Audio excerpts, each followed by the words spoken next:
नमस्कार दोस्तों, मैं Vishnudhari Singh advocate Vishnudhari Singh legal channel में आपका स्वागत करता हूं। दोस्तों, आज के वीडियो बनाने का मेरा टॉपिक है कि बयाना प्रपत्र, जमीन मालिक से बयाना प्रपत्र बनवा लेने के बाद अगर जमीन मालिक उस जमीन को दूसरे से बेच देता है तब आप क्या करेंगे।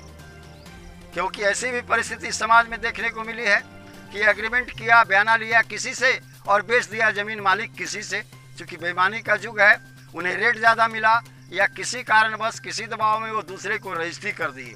तब आपके पास क्या विकल्प, क्या कानूनी विकल्प है, इसी मुद्दों पर मैं आपसे आज चर्चा करने जा रहा हूँ। दोस्तों, स्पेसिफिक रिलीफ एक्ट का सेक्शन 10 कहता है कि अगर कोई इस तरह का एग्रीमेंट जो स्पेसिफिक परफॉर्मेंस का हो, जो बयाना प्रपत्र के तरह का हो, अगर उसके विरुद्ध में कोई कॉन्ट्रैक्ट टूटता है मालिक के द्वारा, तब आप उसे 2 लीगल नोटिस भेजें।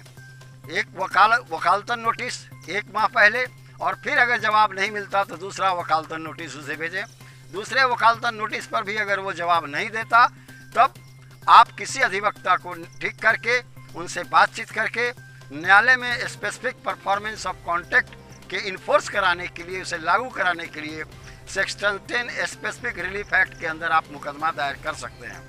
दोस्तों, ये हुआ सिविल टाइप का मुकदमा। एक और मुकदमा चलेगा उन्हीं ऑनर पर, section 420 and 406 of Indian penal code. Section 420 कहता है जाल, फरेबी किया आपके साथ, चूंकि एग्रीमेंट किया आपसे, बयाना लिया आपसे और ज़मीन बेच दिया दूसरे को। ऐसी परिस्थिति में यह माना जाएगा कि वो ज़मीन मालिक जो दूसरे को ज़मीन बेच दिया, आपके साथ जाली और फरेबी किया। दूसरा है सेक्शन 4 से 6।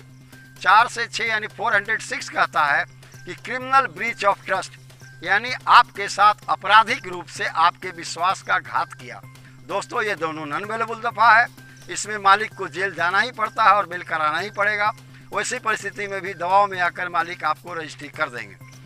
अगर नहीं किए तो आपने जो मुकदमा दाखिल किया है specific performance of contract section 10 के अंदर में, सेक्शन 10 स्पेसिफिक रिलीफ के अंदर में, जज साहब के यहाँ, उस मुकदमा में आपको जज साहब आदेश देंगे कि आप जाकर रजिस्ट्री करवा लें और न्यायालय का कोई अथॉरिटी जाकर उन्हें रजिस्ट्री करवाएगा। दोस्तों, इसे कोर्ट में साबित करने के लिए आपको 2 चीज़ की ज़रूरत पड़ेगी।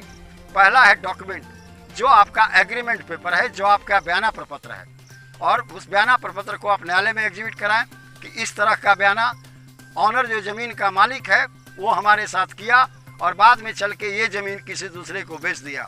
इसीलिए हमें जब ज़मीन खरीदने की अनुमति दी जाए और न्यायालय के आदेश से हमारा रजिस्ट्री कंफर्म किया जाए। और दूसरा है विटनेस, जो स्पेसिफिक परफॉर्मेंस ऑफ कॉन्ट्रैक्ट यानी बयाना प्रपत्र पर जो भी गवाह थे, उन लोगों की गवाही न्यायालय में ज़रूरी है। वो लोग न्यायालय में जाकर गवाही देंगे कि हमारे सामने एग्रीमेंट तैयार हुआ, वो अपना पैसा लिहिन बयाना का, मकान ज़मीन मालिक, मकान मालिक अपना पैसा लिए बयाना का, और इस बयाना प्रपत्र पर दस्तखत किए, और दस्तखत करने के बाद हम गवाह लोग दस्तखत किए। ऐसी परिस्थिति में गवाह सही होगा और न्यायालय आपके पक्ष में आदेश देकर आपका रजिस्ट्री करा देगा।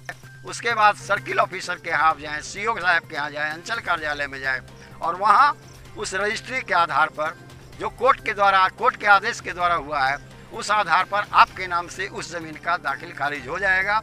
इस प्रकार आप पुनः उस ज़मीन को प्राप्त कर सकते हैं जिसे मालिक ने दूसरे को बेच दिया।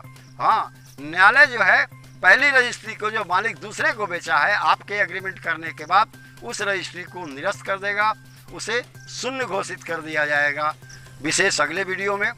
अगर आपको यह वीडियो पसंद पड़ा या अगर आपके किसी उपयोग का है तो इसे आप लाइक करें, सब्सक्राइब करें, दोस्तों को शेयर करें, बेल बटन जरूर दबाएं, ताकि जिन लोगों के साथ ये समस्या है न्यायालय में जाकर इस तरह का रिमेडी प्राप्त कर सकते हैं और अपना ज़मीन रजिस्ट्री अपने नाम पर करवा सकते हैं। धन्यवाद दोस्तों।